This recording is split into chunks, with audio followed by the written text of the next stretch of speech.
ఇక్కడ సైబరాబాద్లో కూకట్పల్లిలో 18th రోజు ఒక పాప, ఒక 10-year-old పాపది మర్డర్ జరిగింది. Very sad incident. అండ్ ఆ రిపోర్ట్ అయిన వెంటనే we started the investigation. But ఒక 3 days వరకు మనకి ఉన్న అవైలబుల్ క్లూస్, ఉన్న వాట్ ఎవర్ టెక్నికల్ ఎవిడెన్స్, దాని ద్వారా మనకేం బ్రేక్ త్రూ రాలేకపోయింది.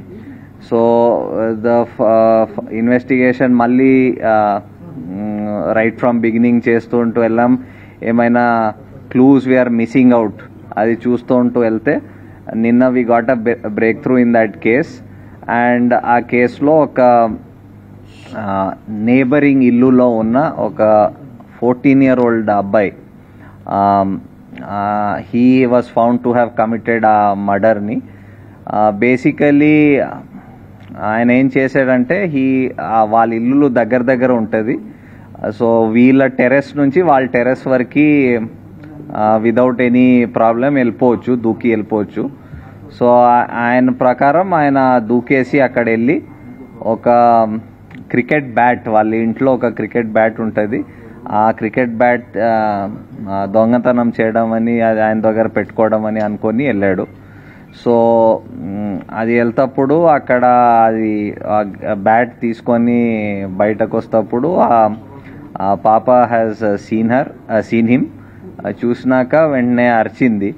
అరుస్తే ఈయన భయపడి ఇమీడియట్లీ ఆమెకి అక్కడ ఆ ఇంట్లో బెడ్రూమ్లో తోసేసి అక్కడ ఆయన దగ్గర ఉన్న ఆయన ఒక నైఫ్ పట్టుకు వెళ్ళాడు. సో ఆ నైఫ్తో he stabbed her and then వచ్చేసాడు. అండ్ ఇన్ఫ్యాక్ట్ మనకి తర్వాత ఇన్వెస్టిగేషన్ డీటెయిల్లో చూసేటప్పుడు మన ఐఓస్ రియలైజ్ దట్ ఇనీషియల్ స్టేజెస్లో కూడా ఎగ్జామిన్ ఆయనతో మాట్లాడేటప్పుడు he had actually misled the investigators by telling that నాకు వినిపించింది, పాప అరిచినట్టు వినిపించింది. అండ్ 10 o'clock అలా he try to tell some story around that. So but అది అప్పుడు డిఫరెంట్ సర్కమ్స్టాన్సెస్ ఆ ఇన్వెస్టిగేషన్ చేస్తుంటూ అది తెలిసింది తర్వాత.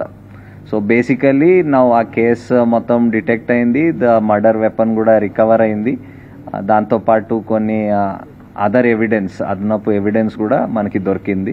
సో దాని బేసిస్ మీద మేము ఇప్పుడు కేసుకి ముందుకు తీసుకొని ఫైనలైజ్ చేసేస్తాం.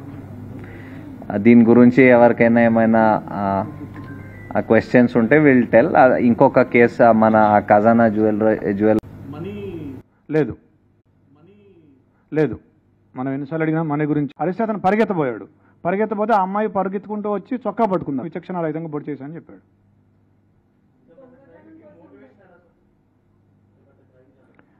అతనికి బేసిక్గా ఈ ఓటీటీల్లో, యూట్యూబ్లో ఈ క్రైమ్ థ్రిల్లర్స్, సస్పెన్స్ మిస్టరీలు చూసే అలవాటు బాగా ఎక్కువగా, దాదాపుగా ఒక 5-6 సంవత్సరాల నుంచి అదే పనిలో ఉన్నాడు. స్కూల్ కూడా ఎక్కువ వెళ్ళేవాడు కాదు. ఎప్పుడు ఏదో ఒక తన ఆలోచనలో తను ఉండి ఇలా ఊహించుకుంటూ ఉండేవాడు.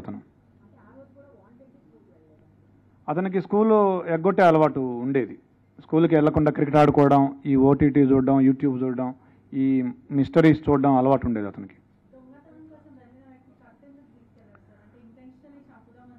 అతను ఎవరైనా చూస్తే వాళ్ళని బెదిరించి రావడం, తర్వాత దాడి చేయటం, ఈ 2 ఉద్దేశాలతో కత్తి తీసుకుపోయినాడు.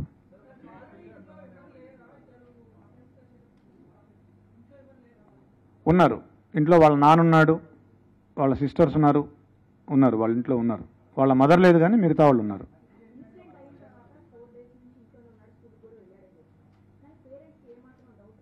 ఎస్, పేరెంట్స్ వాళ్ళ మదరు, నిన్న మనం వాళ్ళ మదర్తో మాట్లాడినప్పుడు అనింది, ఫస్ట్ రోజే పోలీసులు ఈ హడావిడి అంతా చేసి నేను అడిగాను మా అబ్బాయిని, ఏరా నువ్వేమైనా చేసావా అని అడిగాను, ఒప్పుకోలేదు. 2వ రోజు కూడా అడిగితే ఏమ్మా నువ్వే నన్ను పట్టించేటట్టున్నావే అని అన్నాడు, నీ మీద ఒట్టు అన్నాడు అని చెప్పింది వాళ్ళ మదర్. పోలీసుల్ని ఆ రోజు మేము ఫస్ట్ రోజే అతన్ని క్వశ్చన్ చేసాం. ఎందుకంటే రెండింటికి జస్ట్ 2 అడుగుల దూరం ఉంటుంది, ఆ ఇంటికి ఈ ఇంటికి పిట్టగోడకి. మేము క్వశ్చన్ చేసాం ఆ ఇంట్లో ఉన్న వాళ్ళని. 3rd, 4th ఫ్లోర్లు, వీళ్ళు 4th ఫ్లోర్లో ఉంటారు, 3rd ఫ్లోర్ నుంచి వెళ్ళొచ్చు.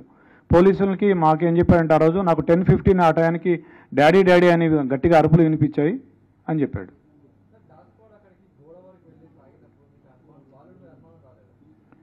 బాలుడి మీద కూడా అనుమానం వచ్చింది మాకు.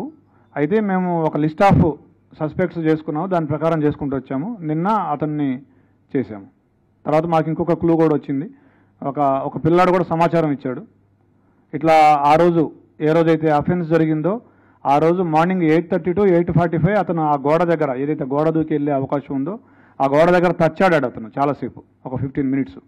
ఆ సమాచారంతో మా అనుమానం ఇంకా ఎక్కువై, మా అనుమానం నిర్ధారణ అయ్యి అతన్ని మళ్ళీ విచారించాము. ఫస్ట్ ఇల్లు సెర్చ్ చేసాము. ఇల్లు సెర్చ్ చేస్తే మాకు ఈ లెటర్ దొరికింది, అతను రాసుకున్న లెటర్ ఏదైతే ఉందో అది.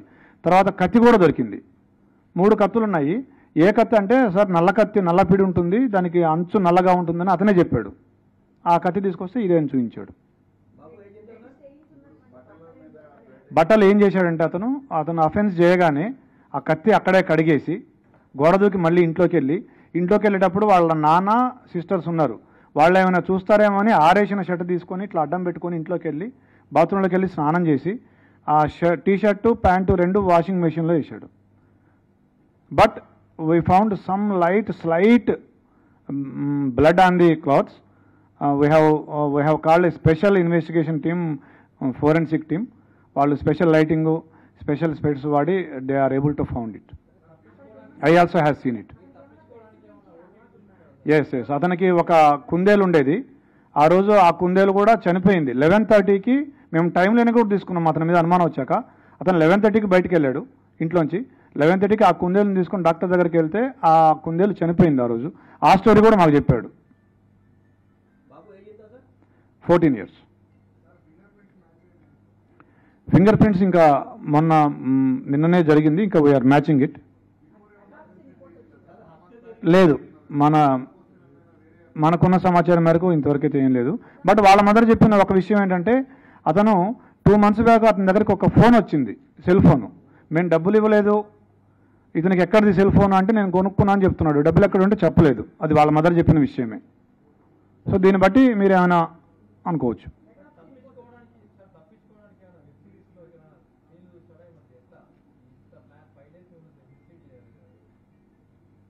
5 days మిస్లీడ్ చేయడం అంటే ఫస్ట్ డే మిస్లీడ్ చేశాడు. మనం హ్యూమనిటీ మనకి ఇప్పటివరకు టెక్ రాలేదు కాబట్టి మనం అందరినీ విచారించుకుంటూ వచ్చే క్రమంలో. So basically it's a very typical case where మీకు లిమిటెడ్ సస్పెక్ట్స్ ఉన్నారు. బికాజ్ ఆ ఇల్లుకి ఒకే కెమెరా దాని ఆపోజిట్ ఉంది, దాంట్లో ఎవరు వెళ్ళినట్టు కానీ బయటకు వచ్చినట్టు ఆ టైంలో లేదు. So we had very limited number of suspects. Motive ఏం ప్రైమా ఫేసి ఏం మోటివ్ కనపడలేదు. సో ఈ idea that somebody side building నుంచి దూకి రావచ్చు అని అది కూడా ఫస్ట్ డే వచ్చింది. బట్ ఇలాంటి